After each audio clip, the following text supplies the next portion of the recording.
Can you hear me? I hear you now. Awesome. Hi, how are Hi. you? I'm awesome. Sorry, let me make sure all my crap in the back is shut so you don't have to hear my emails dinging. No All problem. right. Cool. Awesome. Hi. Hi. Hey, So exciting.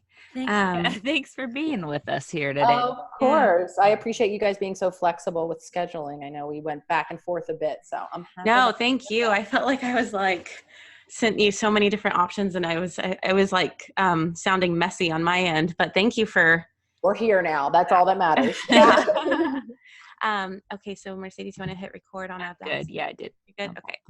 All right. So we'll read your little bio and then start asking you some questions. Sounds good. Okay. Oh, real quick. Did she get a mic for this? No. Okay. I have a mic. Oh, you have do? a mic. Okay. Is it, are you plugged in awesome. right now? It's plugged in. Yeah. Are you That's hearing? the same one we have. Awesome. I feel like it might not be chosen. Doesn't sound like mic. It sounds like computer right now. So on the bottom left of Zoom, you see it says mute, and then next to it's a little arrow up button. Yes, Click that and make sure that mic is chosen in the select a mic. Yeah. It wasn't. Okay. Thank you. I never knew this little trick. How about now? Let's see. Any better? Different? Testing? Sounds different to me. Okay. As long as it's chosen there, it should be getting it. It's chosen there, and I also know a little trick is I have to talk a little bit closer to it sometimes, so I will do that. Okay, cool. Thank you so much. Okay. And then listen, you both have me literally for the hour. I have someone at my 2 times, so an hour from now. So I'm all yours until then. Okay, let's get started then. Yes, without further ado, let me introduce the founder of the Mindful Healing Center in Philadelphia, where she works with individuals, couples, and families to heal issues around gut health, sleep, movement, cellular health, belief, and mindfulness as part of her treatment. She evolved her more traditional training from Cornell University to also acknowledge and include the connection between the mind and body. As both a clinical and holistic psychologist, she views mental and physical struggles from a whole person perspective and works to identify the underlying physical and emotional causes. A healer through and through, with even her social media presence shedding so much light on us and the world, we couldn't be more excited to be speaking with her today. Please welcome Dr. Nicole LePera to the show. Thank you both, Jade and Mercedes, so much for having me. I'm beyond honored and really excited to have a chat and to connect with your audience. Yeah. Thanks. We're excited too. I want to kick this off by getting your side of, your story about the journey you took from conventional psychology to holistic psychology. Yeah, absolutely. So it's interesting because my journey was both personal in that realm in terms of psychology and mental wellness and professional. So I'm someone on the personal end of things who has had anxiety for as long as I can remember. I was the little girl afraid of, catastrophes happening to my family. So it's really all I knew. Upwards into about probably my early 20s when I was living in New York City. I was just starting my training program. I had some health things happening in my family and my anxiety completely spiked it might as well have been one panic attack after another. So long story short, I entered into, I did what I thought I had to do, being in the field, but also I think the messages. I went and I got the talk therapist and I clocked many hours sitting on a couch, exploring what was going on for me in terms of my anxiety. And I was on medication and when I sought out a psychiatrist. So taking very much the traditional approach, I was managing, as I would call it, my anxiety, but it never really went away. I was in training, learning similarly. I was going to be the talk therapist at the same time. So flash forward, I got to a point in my training where I was able to move from New York City to Philadelphia, where I live now, and hang my own shingle and start my own practice. Meanwhile, behind the scenes, I was still struggling in many of the same ways. My anxiety was better, but there. I could go to the brink of panic. I might not have the full panic attack that I would have had in the past, but it was still present in my life. And I was still finding myself in my relationships, in my world, finding myself up against the same patterns, things that weren't working, even though at this point, I felt like I was gaining so much insight in myself. I knew, what I needed to do differently, and yet I wasn't. Started to realize, this is where it kind of spans then professionally, started to realize the same patterns that were happening in my clients. And at this point, I was logging hour upon hour, week after week, and words of a couple years with same things. Symptoms still there, not really all fully gone. Same patterns, great insightful session. Oh, way to go. See you next week. Oh, that same fight with my boyfriend or my partner happened. Oh, I did that same negative, behavior to cope with it. Anyway, long story short, for some reason, I know why now. I think nutritionally, I started to have really scary physical symptoms myself. Some of them were becoming evident in my sessions with clients. I was forgetting names. I was fainting at home. I never fainted before. I got really scared. And of course, my anxiety spiked again. I'm like, what? Clearly it was that, no jokes aside, but I thought there was something legitimately wrong with my brain.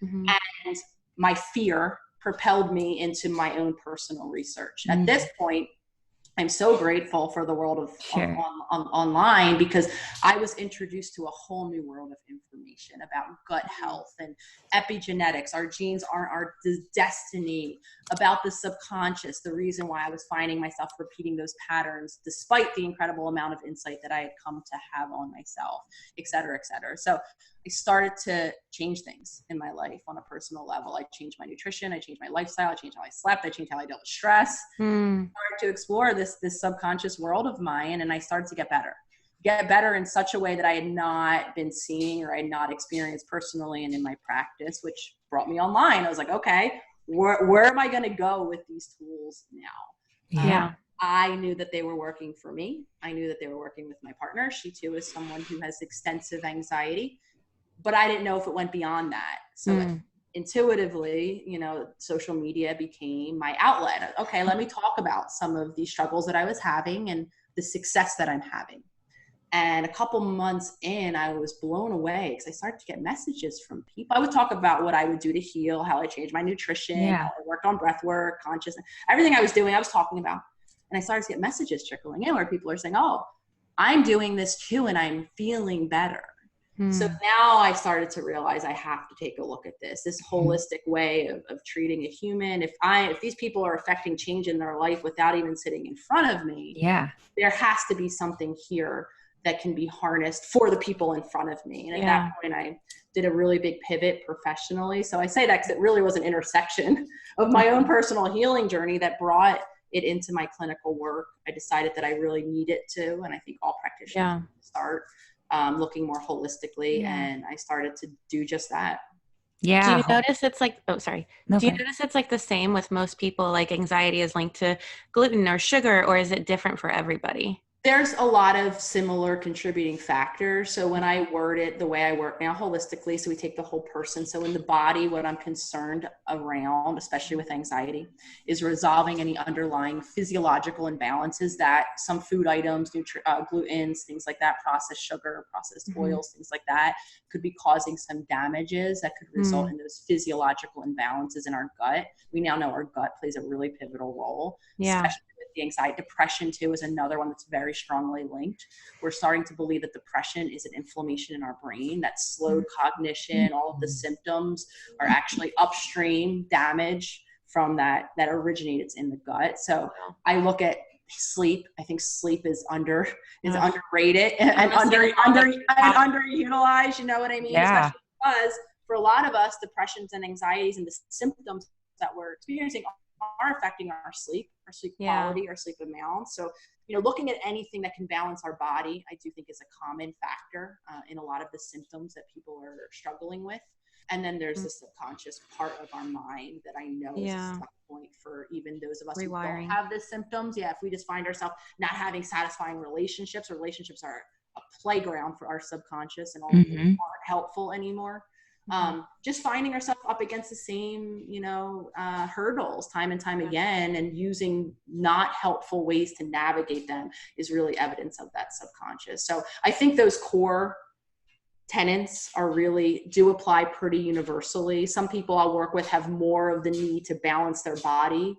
Some people are more of the need to balance their mind, in a sense, or create a new conscious self from that. But there's always some sort of gut mind connection 100%. It is interconnected, and just as much as the mind affects the body affects the mind, as I see it. I don't believe that there's going to be a reality of the future where I actually think, and I lightheartedly joke, but I hope this is the case, that this time in history where the two were separate is going to be one of those times in history where Like, people are like, what the hell were they thinking? Right. How the hell could this be separate? You know, I'm hopeful that we get there.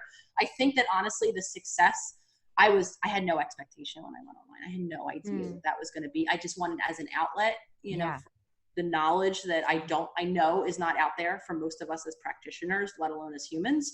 My hope is that this, and I think the growth of my account is emblematic of people being ready for it. And honestly, I have a lot of practitioners. I was unsure of how my peers were going to react when I started to put this information out there, but it's been wholeheartedly welcomed. I have a lot of people that I actually see now for professional mentorship sessions that want these tools as well, because they have had similar observations in their practice. It's just not working until you consider the whole being in front of you.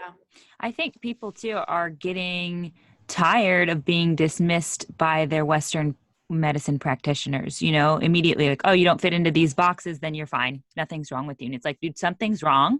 I'm sitting here telling you, and you're not going to look any further into it. It's real frustrating. And then we start doing our own work on the web, or we go and find you, you know, or whatever it is. But I wanted to bring it back a moment and just touch on how you said when you moved from conventional psychology to holistic psychology, that it took this like hitting rock bottom in order to make that move. And I think that's another interesting point of how the human brain works. We have to get to that place. Why? Be so afraid or be so detrimentally ill to finally make a move forward. Yeah, I agree. And I've said this, I've observed this, put it that way, about humans for a while now. I did a lot of early work in my training around substance use and obviously change and things like that around, you know, wanting to stop those behaviors. And I started to realize that, I mean, that rock bottom statement is prolific in that field. You know, even the people that are in recovery will talk about their rock bottom, use that exact language. And I started to look at that, and my understanding has always been, we need desperately, we have to feel so desperate that we cannot, this is a very simplified way to put it, simplify things like, but we have to feel that we cannot tolerate life as it currently is to feel motivated to make a change. Because, and I talk about change often, because with holistic healing tools, I'm always the bearer of this not so welcomed piece of information, which is they're not the magic elixirs. These are not even the things that we can use as needed, or when we, you know, really just, we only want to use them, you know, in that moment. We have to develop a consistency. We have to change our lifestyle in some ways. We have to integrate these consistently into our day, so that then when we really need them, these are really effective, in addition to the fact that we're building in this balance that I think as most of us humans, we need. But with that said, you'll also often, always, I should put, hear me talk about the challenge of change, that as I say it, as a universal human. So back to this, why don't I change? I think for two reasons. The threat of the unknown. Our brain does not, it actually does view it as a threat. I use that word, you know, kind of very strategically, because when we don't know, when there's a question mark and we don't know what this change will feel like or how it'll be or what'll come on the other side of this change, our brain interprets that as threatening, to be avoided. Even though logically, you know, you and me, and we all might sit here and be like, no, logically these changes are going to get me to this goal that I want.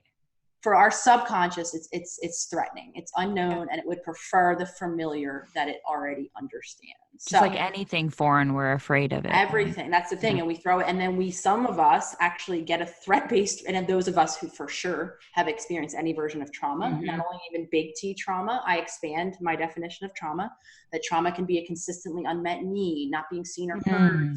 Right? There's so many ways. I think you posted. Yeah, there's so many ways. Because I think, and this used to be me, I had a really hard time understanding why I was struggling in the ways that I was struggling. Because logically, when I look back, I didn't check any of those big boxes. I didn't see the big cataclysmic, you know, events that peppered my past experience that were the reason why. I now, with a different set of awareness, understand I had many underlying low-level consistent reasons why. But I think as society, most of us look for the big things that we know. And when we don't have that, it's confusing with why we're stuck in the ways that we're stuck. And so speaking of stuck, how do we move those emotions through our body? How do they get stuck in the first place in our body and mind? Yeah. So I believe, I like that you even said through our body, because the simplest way, when I talk, I very much simplify things, but I define very simplistically emotions as just that. They're energies that are moving through our body with the goal to be, you know, processed as fuel, essentially to move in, have the feel that they offer, and then they move away, and then we're done. That's what processing is. It's this elusive concept, but that's simply put the way that I see it.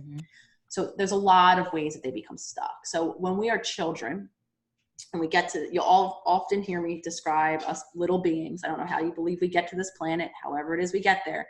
I will describe us in two ways, even as very little beings. We are intuitive and we are adaptive. So we have an inner guidance system that I believe we retain our whole entire life. Some of us just become disconnected or distrustful of it, and we adapt. And this is what applies here. So as children, if we are not given the experience, and we have to remember, anytime I talk about childhood, I acknowledge is truth. We are humans raising humans. So the caregivers that each of us had or were born into are limited to the extent of what they know and what they provide themselves. So I say that because a lot of times, as I see it, many of us did have lacks in our environment, in our early caregiving. It's only natural. It's very hard to consistently show up and to show up for a child outside of yourself if you were not given the tools, if no one did that for you. And I know that a lot of the older generations that produced, the humans that we are, and then they weren't given those tools. So if you're not being seen, heard, accepted as just a unique being in your childhood, if you don't have someone helping you regulate from the very earliest level your nervous system, that's what we're doing when a child is crying.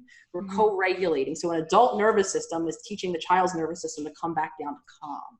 If you don't have as an attentive of a caregiver who's either not present at all or is not attuned to your need in those moments or can't regulate themselves. So your cryingness as an infant is sending them mirroring into their own, right? You're going to be very limited to soothe yourself then as an adult. And unfortunately, you're going to carry that with you unless you consciously treat or develop the ability to regulate your nervous system yourself. So one of the tools I always talk about to that extent is breath work, is learning how to navigate that active nervous system that a lot of us have. So that's part of it. And then when I say adapted too, I also mean if you didn't have someone, aside from when you're a crying infant, helping you understand your emotions, giving them language, teaching you how to soothe them or just be with you in them, you're going to adapt. We all have tools. We all have the thing that we do. And again, in a very simplified way, these are the two really general categories. I go outward and I react, when my feelings come up, I discharge them everywhere. I fall into this latter category. Or I numb, I detach, I dissociate, right? And a lot of times we look very childlike in those moments because we're using that tool that we actually did develop as that child, wherever we were developmentally, when no one was helping us to do differently. So I say that because I think the reality is we all have tools. It's about modifying or getting an extra toolkit. I grew up in a really chaotic household where there was a lot of abuse and drug addiction, all forms of abuse. And I wanted to talk about addictive emotions with you because I'm curious if maybe my brain or if our brain releases a chemical when we're stressed. And then now, I'm a single mom of 2 toddlers, and my main concern is that everything to me has a sense of urgency to it. And the thing that bothers me most is that I don't want to put that on my children because I'm always rushing them now. Like, let's go. And I'm wondering if maybe I have this addiction to stress where, I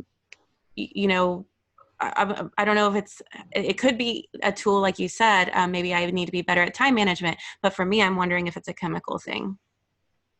I'm really happy and thank you for sharing all of that, Jade, because this is really going to be beautifully illustrated. A very similar experience that I had, and I'll talk a little bit about what I mean when I say emotional addiction. It also piggybacks on why change is hard.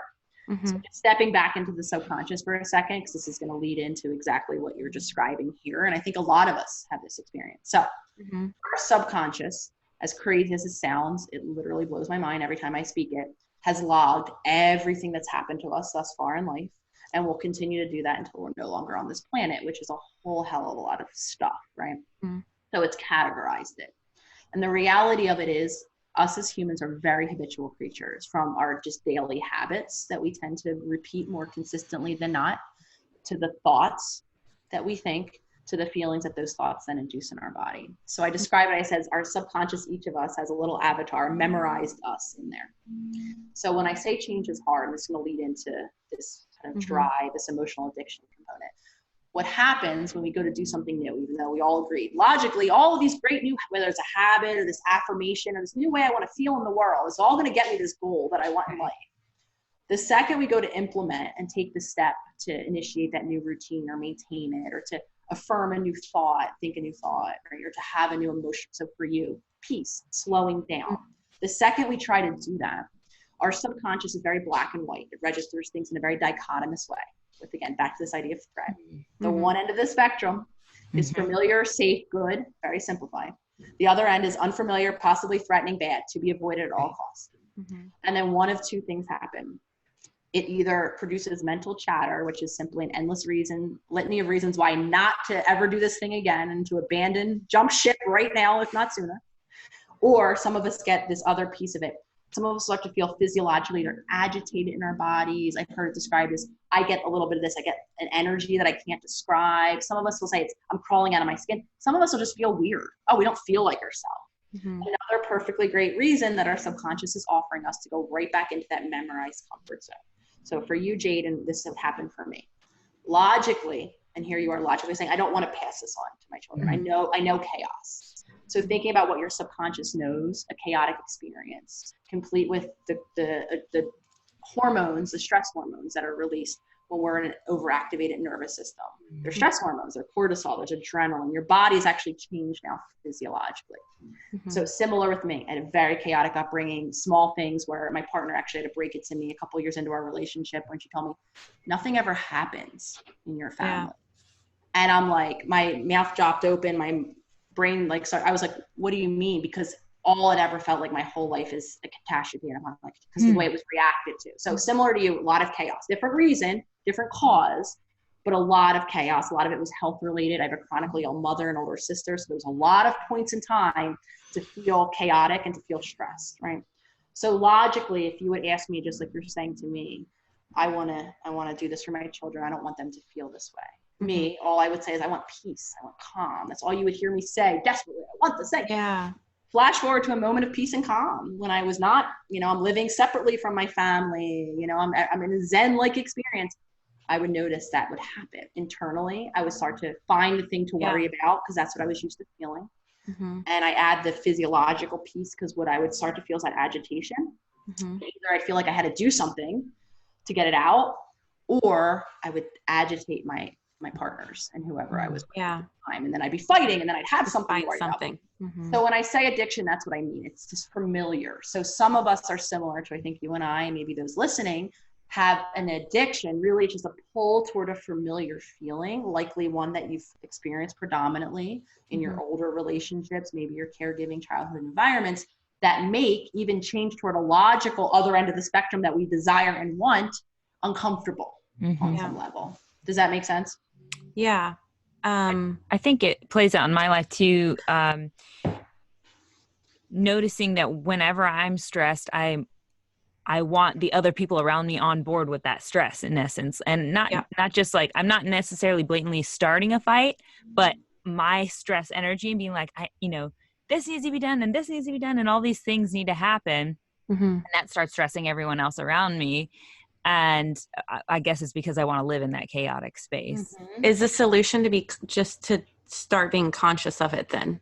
My always number one suggestion is to practice daily self-observation. Practice whether or not you're developing it in a sitting meditation practice that allows you to do it during the day. Regardless, getting yourself to be internally or practicing a new way of viewing yourself in the world, which is also incorporating the endless thoughts that are in our day, impeding our experiences. So change does not, I always simplify change into two steps. The first step being that consciousness or that awareness. And the second step being actioning, changing, doing something different. And both steps are integrally important, but step two doesn't happen unless we're practicing that consistent awareness. What that means is noticing that pattern in yourself. So if the thought is inducing an agitation in that moment, the quicker you're intentionally, that's another muscle that we're developing when we are practicing what I view as the most impactful tool of meditation change, which is mindfulness-based meditation. And so for my thoughts, I'm viewing them objectively and I'm learning to pull my attention away from them, because more attention is just keeping it stronger and stronger and stronger. And that's not going to help any of us. So after we practice that consciousness and I start to see, quote unquote, how often those thoughts are coloring how I'm reacting or feeling about the world, then I start to have the tools to implement change, which is sometimes removing our attention, sometimes giving us a new toolkit on how to soothe that feeling. So when we're in these moments of stress addiction, is it something you can liken to other addictions that potentially we use to block out what we actually need to take care of, or what our subconscious actually needs to, what we need to dig Form of deep in our numbing. subconscious? Yeah. And then I guess the other question on that end is it also related to victim mentality, having a victim mentality or choosing not to forgive somebody or the world for something? Yeah, of course. So the yes and yes. So what I want to say is two things. So the thing about victim mentality, and I think this maps right into consciousness. So I like to use a simple description. I know victim mentality is a very loaded word. The way I define that is this. So before we get eyes on our internal world, right, on the way that our thoughts are coloring our experience, what we believe happens in our world day to day, moment by moment, is, again, very simplified. Something happens in the world, I feel some kind of way, and then I do that kind of thing. Typically the thing that I always do, and I feel that kind of way, whether it's happy, sad, glad, mad, whatever. What we come to realize when we practice this internal self-observation is what really happens throughout our day is thing happens in the world, same thing.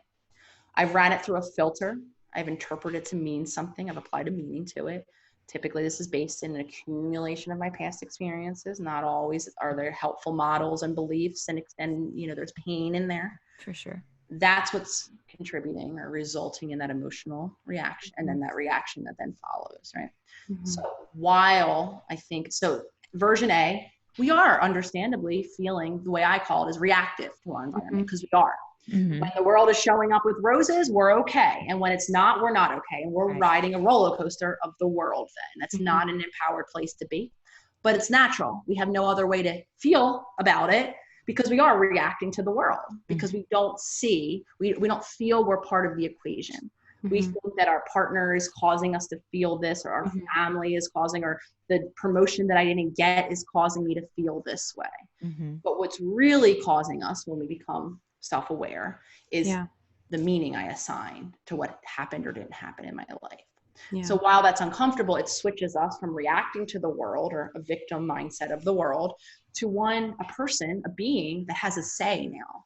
And I believe that all empowerment starts with choice. So now we can make an intervention. We can choose whether or not that meaning actually applies to our current situation. Because a lot of us are applying meanings that don't. And to wrap back around to the first question about the distractive nature of stress too, as I don't know how this sounds when I say this, but our thoughts can be a source of welcome distraction for a lot of us as well. So stress, that which I'm used to in a sense, if it's familiar as it is for many of us, that might be preferred than what's below stress. Maybe not even related to the stress, but what's the deeper stuff down there.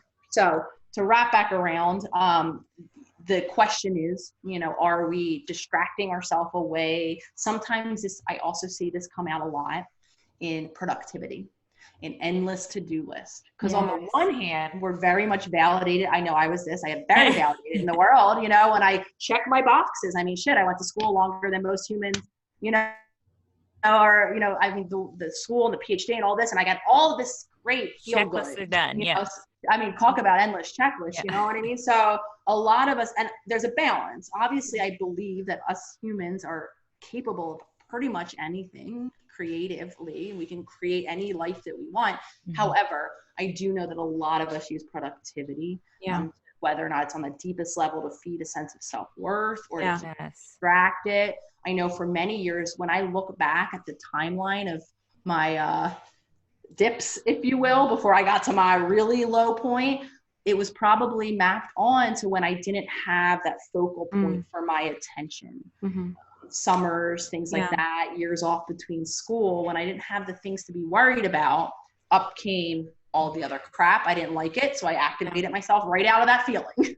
Yeah, I Yeah, have I some think. close friends that I feel like have been going through Mhm, that type of cycle where when they're busy, they suddenly feel okay, and when they're not busy, all these things are mhm, popping up for them that they're not sure how to deal with or don't have the tools yet to deal with, mhm, and want to. And I noticed this too. I have a really close friend of mine who I don't know what's going on in her body or brain, but it seems whenever she's really busy, she's feeling better inside herself, you know. But when she's not, she is seeing every doctor on the planet and trying to figure out what's wrong with me, what's wrong with me. And do you see that often in your work? Yeah, absolutely. I mean, I think this piggies back to something like you were saying before. There's two what's wrong with me's that I see a lot. Right? There's the very intuitive one where we were talking about earlier. I know something's off, and I'm not sure what it is, or I'm not getting the Mm. information, the clarity, the what next to Mhm. fix it. Like I said earlier, we're intuitive beings. We never lose like touch of that. So some of us, that's what's speaking. The part of side of us that knows that something's off. Even if the mhm. person in the white coat is telling us we're fine, go do this, it's in our Right. mind, we know deeper. Something's off. Yeah. We Yeah. know something's off. The other, I think, path to something's wrong is, again, that endless searching. Mhm, Sometimes a lot of us, I come from a family of this. So within the system of chronic illness of my mom and my sister, there was an endless reliance on something outside of me Mm. fixing it. mm, Yes. Again, in a very general way, I'm putting this, right? mhm, So whether it's the diagnosis that, and again, I'm never one, I do believe that to some extent, even though I have all my thoughts on diagnosis and DSM, which are for another conversation, right? I do believe that we can feel a relief when we have a name to what it is. So Yes. that's not what I'm talking about here. I'm Mhm. talking about the drive to have something external Right. provide, again, a very yeah. simplified way, a feel better of any Mhm, kind, whether it's yeah. the sympathy or people knowing that something's actually wrong. So we now have, the thing that says it is, and or what we have to do next. But again, I see sometimes we localize that outside of ourselves, Mhm. and then we go on this endless search, because not to say the most cliched thing in the world, but here it goes.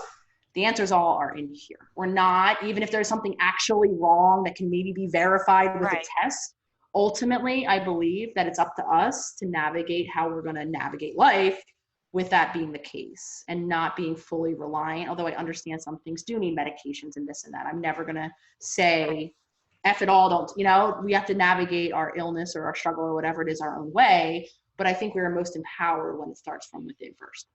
I totally agree, and it's hard to communicate that to someone who's not, ready, I guess, for it, or however you want to say they're not on that part of their journey. So all you can do is support them and hold space when they're around, and and be be a friend.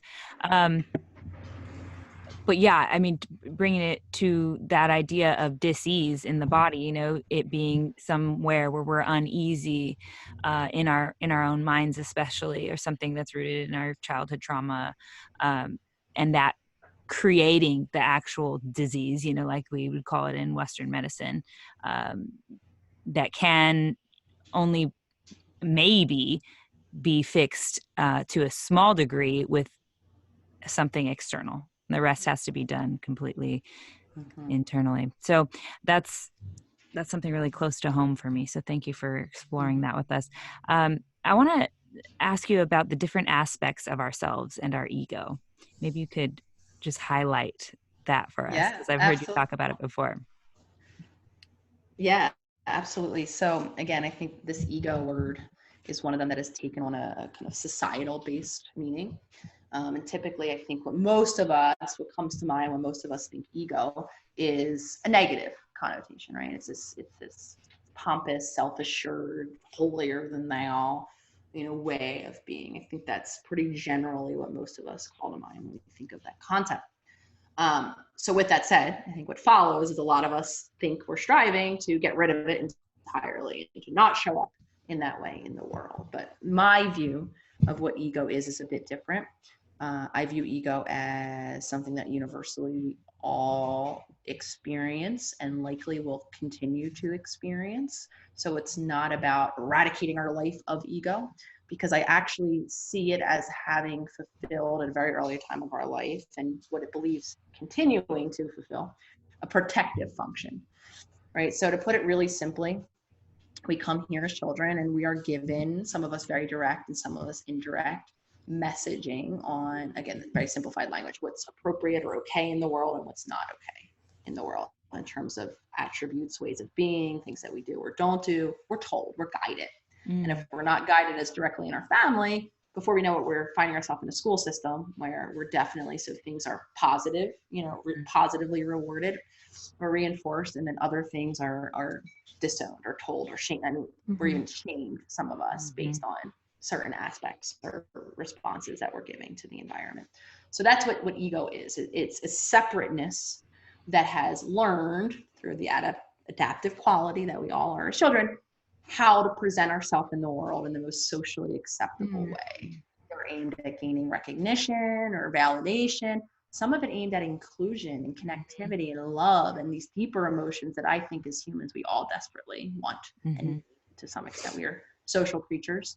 You'll always hear about me speaking what I believe our goal is interdependence, which means separate independence, but with the aspect of social creatures. We're going to have relationships in our life. That's how we survive. This is how tribes, were rested places for us. It helped alleviate some of the stress of life, in addition to just the practicality. And that's the reality of human beings. So I don't think we're striving for, woman, man, whomever alone on an island separate. We're striving for that interdependence. So we've learned at a young age how to ensure those feelings get met to the best of our ability. So another, interestingly, very hot connection or hot concept connected to this concept of ego that you'll hear talked about now, which is really cool, which is shadow self. So that applies to. So what the shadow is all the stuff that we've been shamed or have come to believe is shameful about ourselves that we don't want to appear. So what we do is then we start to project outward, right? We start to see aspects of this shadow in others and we respond very negatively. We become triggered in some way. What the ego seeks to do at its core is two things: protect us, but protect us furthermore by keeping us separate and safe. So it thinks from others. So if I can feel myself as different than you, I can feel safe within myself. And it's really, I think, a deterrent from feeling fully in everyone around us, and for being and part of the collective, as we're often talking about it now. So when we talk about ego work, first and foremost, it's important to notice when we're reacting from that ego place. Anytime we're feeling emphatic about something or we're feeling triggered to speak our mind, really loudly and get someone to understand our point of view to this thing, right? Chances are, that might be coming from that more ego protective place. So there's something below the scene for me in that moment that I'm trying to protect myself from, or a way that I want to be perceived in the world by this person in front of me, defending against something. So I wrote if anyone's interested, I do have a blog, and I wrote a long piece on ego work where I outlined some of these steps. But a little fun thing that I was doing, and a couple people have kind of found a lot of success in this, is naming our ego, and identifying like, oh, that's, so mine is Jessica. So I can throughout my day knows, oh, that was Jessica. She it in that way. So she came out with a really passive comment that she liked, right? So we start to learn the pattern of our ego, something helpful. I think just being aware of it and redefining it for what it is, which is not a negative thing to be eradicated, but a protective, and understand what it's coming from. And then, as all things, giving ourselves a bit of a tool to navigate it differently. It's so interesting that ego, it's at a primal nature, it's there to protect us, but also there to, because we're tribal beings, to get us to be part of this tribe and community, but it seems to be also the thing that pushes everyone away from us. So it's like you can't win with it or without it, Yeah. Well, that's the thing. And I don't think we are going to have a life without it. Sure. But I bring this up because I think a lot of us, because we're using that other definition, which doesn't feel so good, in the world. I do think a lot of us are striving to get rid of it. And then we feel shame upon shame when it's there. And we're like, oh, but that's why I word it this way, because I don't necessarily think that any of this goal is to, even with the subconscious, let's wrap that back in. I have people ask me all the time, does this ever go away? We all want I don't know if you or any of your listeners have ever watched The Eternal Sunshine of the Spotless Mind. Yes. That pill where, while that might be ideal for some people, I just don't think that's how life works. Right. Which means that whether we're talking ego, whether we're talking inner child, whatever we're talking about, chances are the goal is integrated. Yeah. That's always going to be part of our existence. Mm-hmm. But how do we navigate that in a new way? How do we give ourselves conscious choice in those moments so that we can then start to get some new results? I just was going to say, I think it's so important to use gratitude to integrate how we can allow ego in our lives to, better serve us. So just the fact that how much learning happens because of our ego, right? Like when we can sit here and witness what's going on in our brain. What about like in terms of finding the quote unquote right person for us? How can we differentiate between intuition, like our intuitive knowing versus our ego? Yeah, absolutely. So I get this question a lot in different versions because the reality of it is we have feels, most of us, all day long. So it gets confusing to know the difference between what I call as a top-down feeling, which originates in a thought. If I think a thought long enough, as I think we all know, I can throw myself into complete panic just sitting here.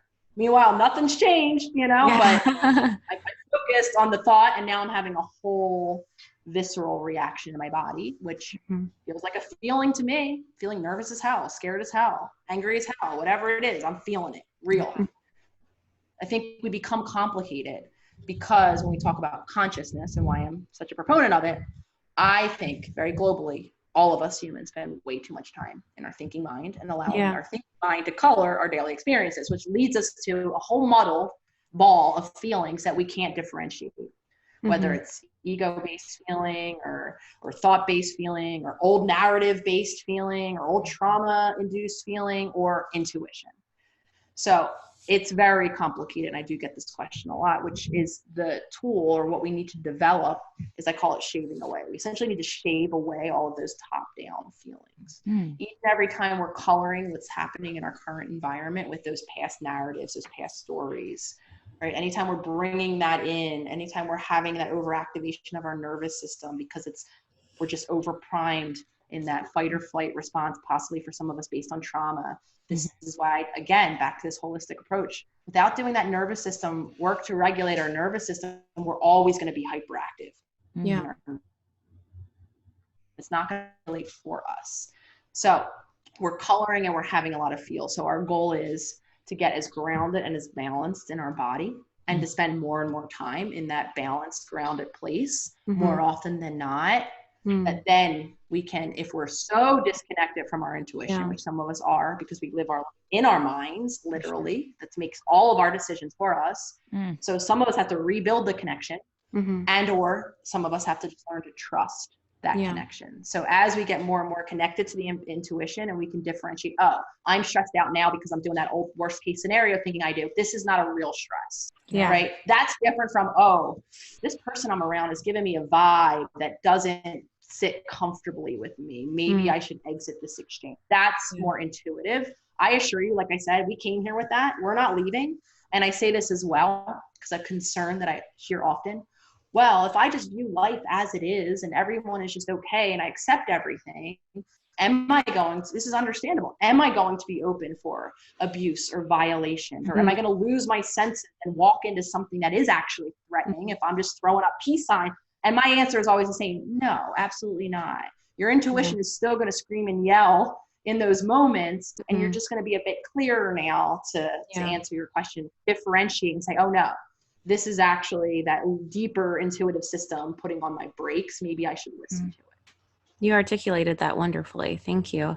I know you also specialize in boundaries. Why do some of us struggle so much with boundaries? And then why do some people push back on boundaries so much?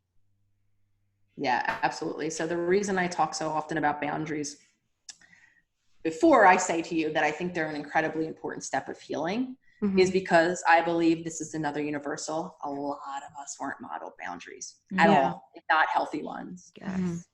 particularly in our emotional worlds. Mm-hmm. What do I mean when I say that? A lot of us have gotten either direct or indirect messaging starting from a very young age that some aspect of us, our personality, how we're showing up in the world, what we're doing or we're not doing, affects someone else emotionally, which, yes, objectively, listeners, I say, yeah, that's true. Like but codependency. the more consistent we get that, so even language like, oh, don't be loud, dad'll yell. Don't do that, mom will. The more consistently we hear that type of message, what we're actually hearing is some version of, I am responsible for someone else's feelings. Wow. And some of us hear that a lot more than others. So the reason I'm talking about it, and you say, well, I don't know what you called me an expert in it, but I come from a completely emotionally enmeshed codependent household family. The feeling of one, my mother in particular, dictated the feeling of all, and everything orbited around how mom was feeling. When mom was feeling good, everyone was okay. And mom wasn't feeling good, everyone worried about how mom was feeling. And it was nothing outward. So my mom did not erupt, when she was, but it was just ever present with similar messaging, what to do or not to do to make sure. So before I knew it, I started to show up in my relationships in that emotionally codependent way. And I share that often because I think a lot of us have that version of, it's beyond, when we think of codependency, we think a lot of just like, oh, I need someone to do something with or help me feel better. It's that emotional, and sometimes it'll feel like, roller coasters in a relationship. Walking on eggshells. It's doing good, I'm great. And when it's not doing good, I'm not great. And I think that's really prolific. So first and foremost, we have to get real clear with ourselves when we talk about boundaries. Again, I'm going to simplify the steps as I say it. To answer your question, I think we all struggle with boundaries in some way. So now as an adult, it's our job to put up shifts and changes in some of these dynamics. We have to start to show up differently in our relationships if we want our relationships to change. Yes. It's our tendency, I believe, back in this reality, go hand in hand a bit, is to say, oh no, you change and then I won't have to get mad or sad or whatever, right? But I don't believe that's empowered. I think our goal is, if we want the relationship to change, it's our responsibility to change it, which to answer your next question really simply, people don't like expectations violated, especially in those longer term relationships.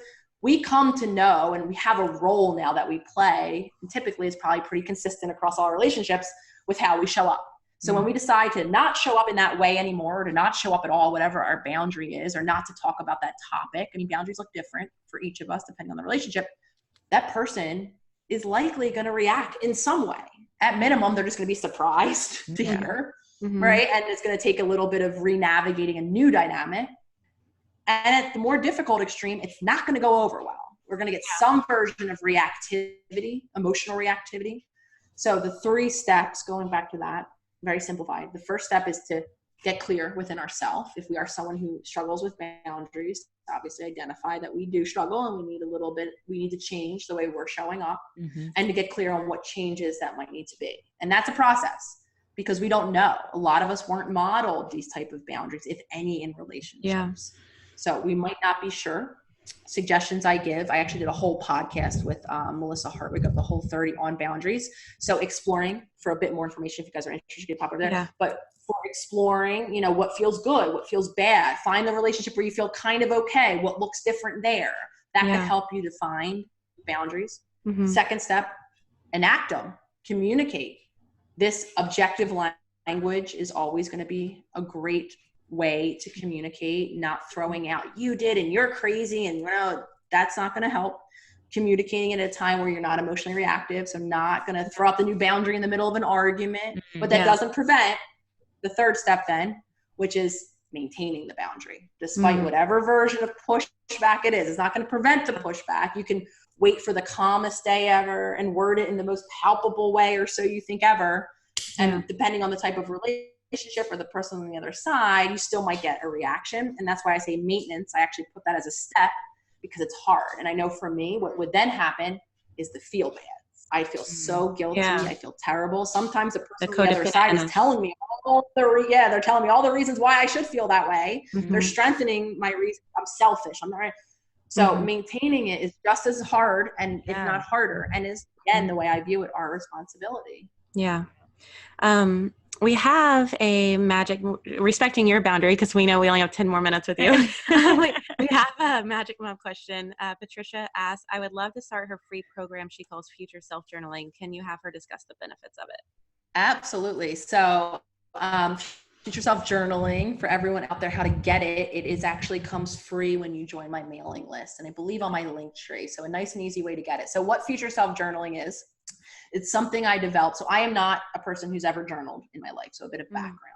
When I started to go on my own healing journey, I started to think about ways that I could use a journaling, a daily journaling habit, which for me would be new, to focus on change. Because I think a lot of times, and I think there's still a place for this type of journaling in our healing journeys, which is thinking about our past, getting our words out, maybe getting emotions down, free, just free speaking, if you will, free writing what happened during the day.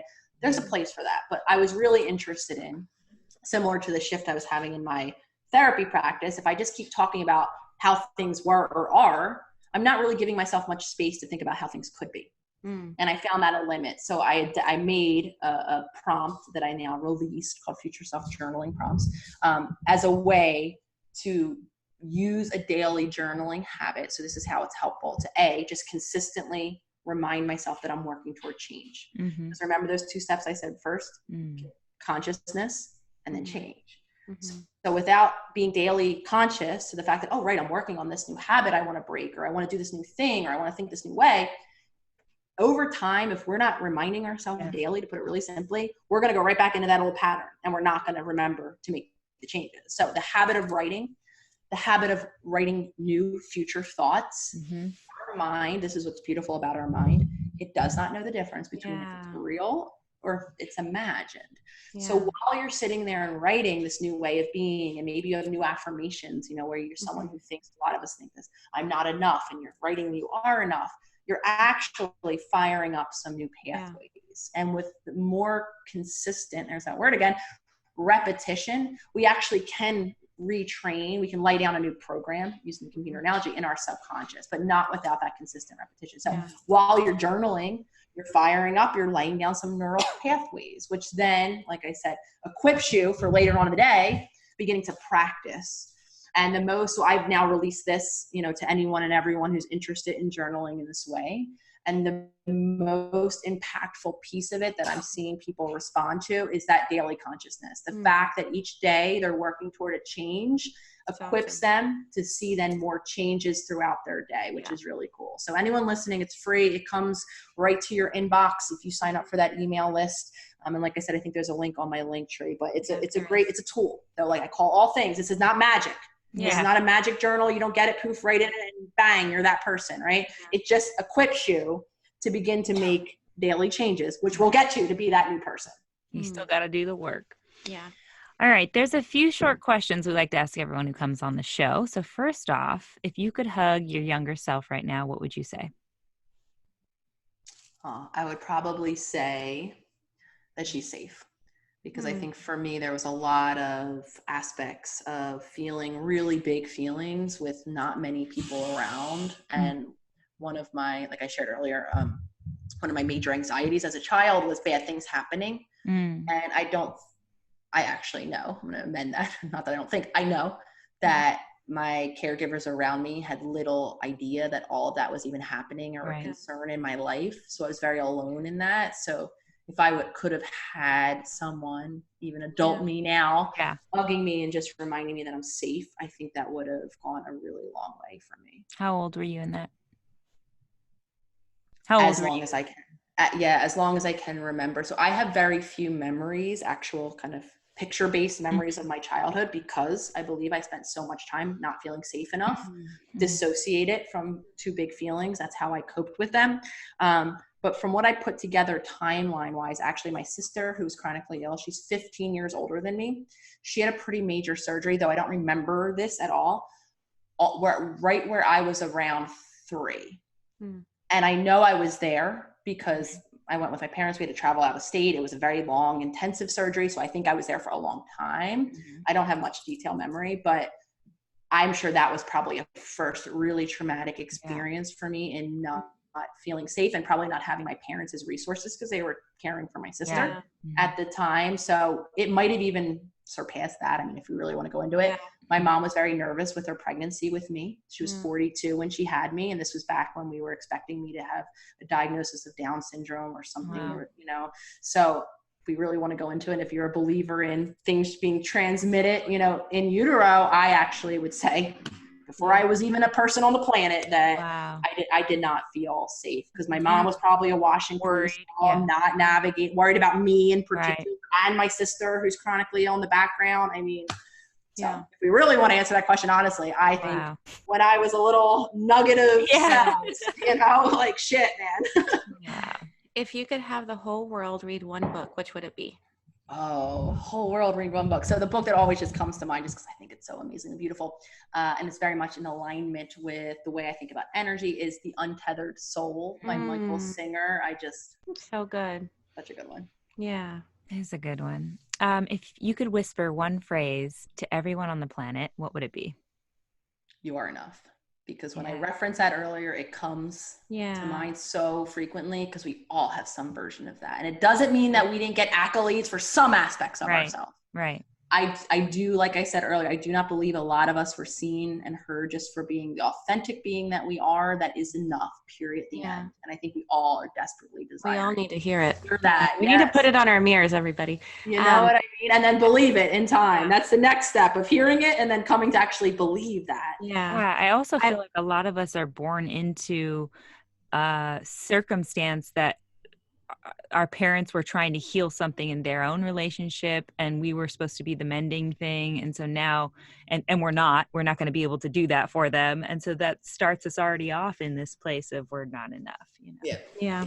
I wanted to ask you super quick. I am really sensitive to what I put in my body. And when I cut out caffeine, I did notice a dramatic difference in my anxiety, but I am currently on antibiotics for a UTI because I took a long celibacy and then broke it. But the antibiotics, ever since I got on them, I've just been a puddle of emotions. I've just been crying nonstop. And I'm curious how long it takes to heal your gut from antibiotics real quick.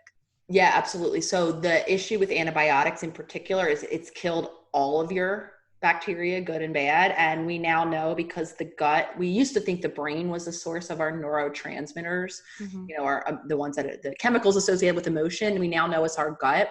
And we now know that that microbiome, the bacteria in our gut actually helps us to create those. And so it could be a result, your emotionality or reactivity could be a result of just a depleted, meaning you have a blank slate on the one hand. So with that said, it takes as long as your gut. It's not that it's damaged per se. It's just imbalanced bacteria wise now. So I don't know if you have probiotics in your life, but I would get them in your life. And as soon as it's replenished, you'll likely find that stabilization come back. Awesome. Thank you so much. Where can our listeners find you on the internet? And yes, absolutely. So my main hub, though I have a few different hubs and I'm ever evolving, growing more. But my hub is on the Instagram account at the.holistic.psychologist. So pretty much anything going on, I run through there. The email list and link, I have a link tree, which is fairly new. So it helps people navigate around and get what they need, including signing up on that email list. I do have a YouTube channel, which is, you know, very new.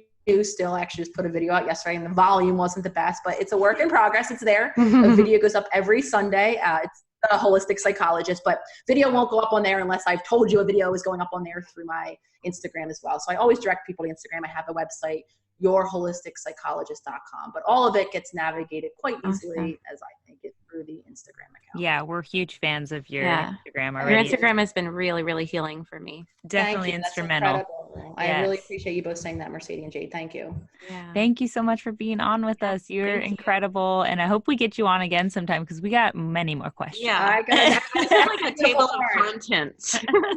I love talking about this, so I can talk about it all the time. So I am not arguing. I love the mind. I've always loved it. Now that I know that there's more of us in the mind, I think it's just incredible. And having lived the journey and how much change is possible, I'm just so passionate that these tools get out there. So hearing that the two of you and everyone that's been impacted means the world to me, and I won't stop. Well, we appreciate your work, and thank you so much for being a light. Of course. Yeah, thank you.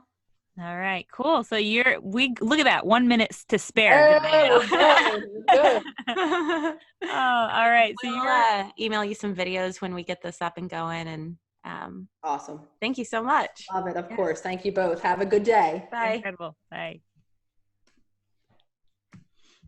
All right. Okay. Whew. Wow, I feel like it was a whirlwind of knowledge I was trying to absorb and figure out what else I need to know before she's gone. I know. Even though I could just go look at her. I had so many questions after all of her answers, but I was like, move on. Yeah. Don't do it. I know. It was pretty magical. It was our own practice and boundaries for sure. I know, seriously. Respecting other people's boundaries. What's your magic trick today? Oh, okay. My magic trick is to stop using overdramatic language to describe your current emotions. This is something I am terribly guilty of doing myself. And it's because when we use extreme language, or I think it's because when I use extreme language, it incites a larger response from whoever I'm talking to.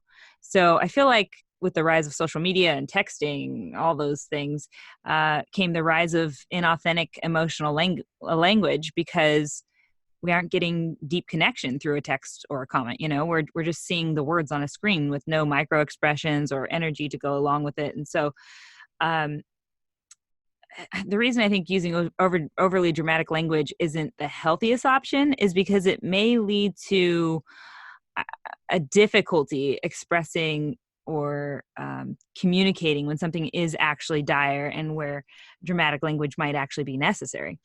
And I know this might seem like a silly or unnecessary effort to make in your life, but think about it and let it resonate if it makes sense for you. So if you want to try it with me, instead of saying things like, I hate that, or that's the worst, or even saying things like on the positive end, like she's the best, or that's crazy, or I'm crying, or I'm dead. When we talk about laughing on a text or something like that, I might say, oh my God, dead, or you're so crazy, or oh my God, you're killing me. If any of those things are real descriptions, then it's okay, but they're not going to be. So if you can use language that's actually in line with what you're describing, I think it'll help us all to better understand each other in a sense. And if you really want to challenge yourself with this, then you could even reply to people's texts with voice notes or videos when you want to show someone,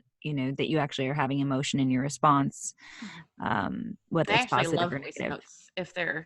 If they're just like simple voice notes, I'm like, why didn't you just text that? But I actually love voice notes when they are, something that involves a little bit of vulnerability and intimacy. Yeah, I think too, it depends on the person you're sending it to, I don't know, you need to be sending like your boss a voice note all the time. No, but when it's a friend and you're not able to see that friend because you're such a busy single mom and you get to have that voice memo, it's almost like, it's like a little mini conversation without both of you having to be in the same spot. Yeah. That's it. I'm going to try it. Let you know how it turns out. Okay. I'll try it with you. Okay.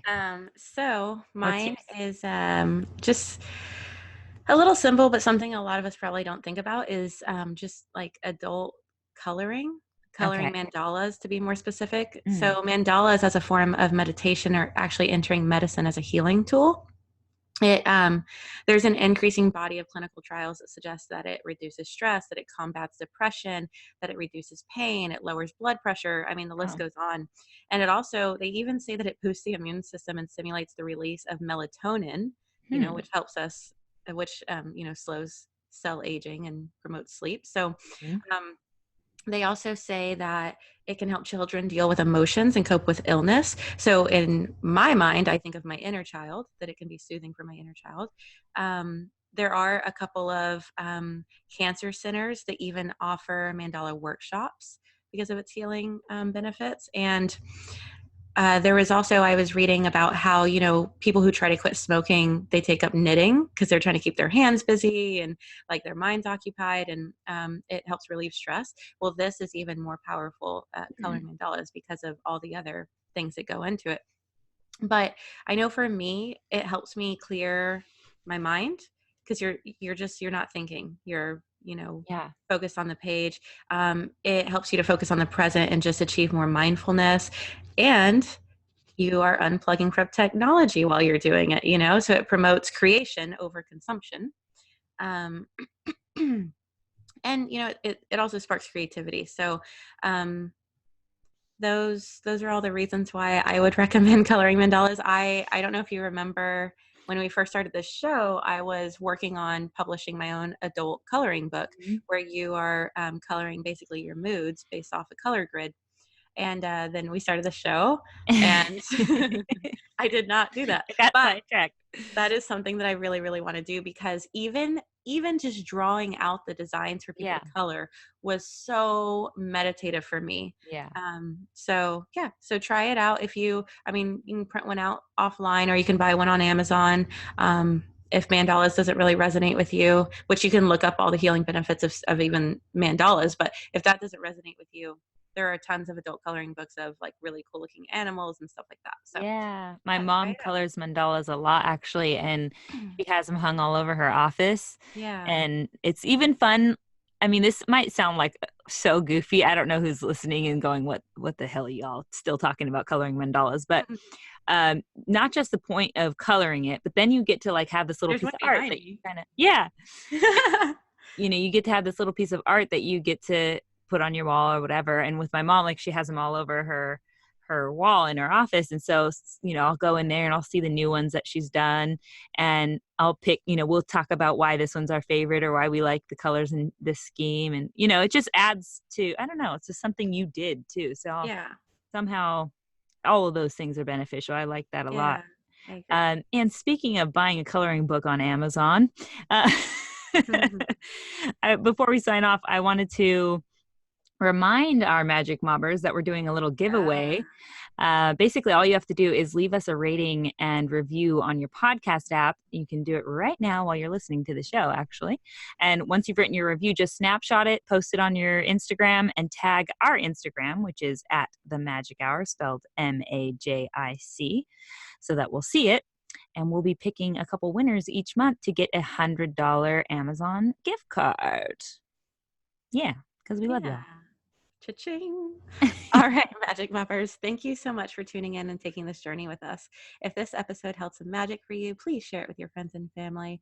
This one means so much to us. And don't forget to join us on our Instagram page at The Magic Hour and let us know what your favorite episodes have been so far. We appreciate all your feedback and want to know what is currently lighting you up.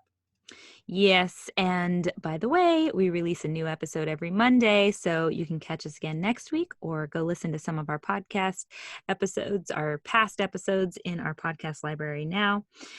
We will meet you there. Until then, be a light. Big thank you to @Raytone Royal for our intro jam, and to John Aaron Garza from Real in Motion Productions for producing the show. Stay magical, friends. In your magic trick, you said they increase cell aging. Was that accurate? It's like, wait, do we want that to happen? No, I said slow. They slow cell aging. Okay, good. It increases melatonin, which slows cell aging. Okay, hopefully that's what was said. I heard, and cell aging. I was like, wait. Should be and slows cell aging, but if not, I'll edit it out. Yeah. Let me hit stop. I still have not gotten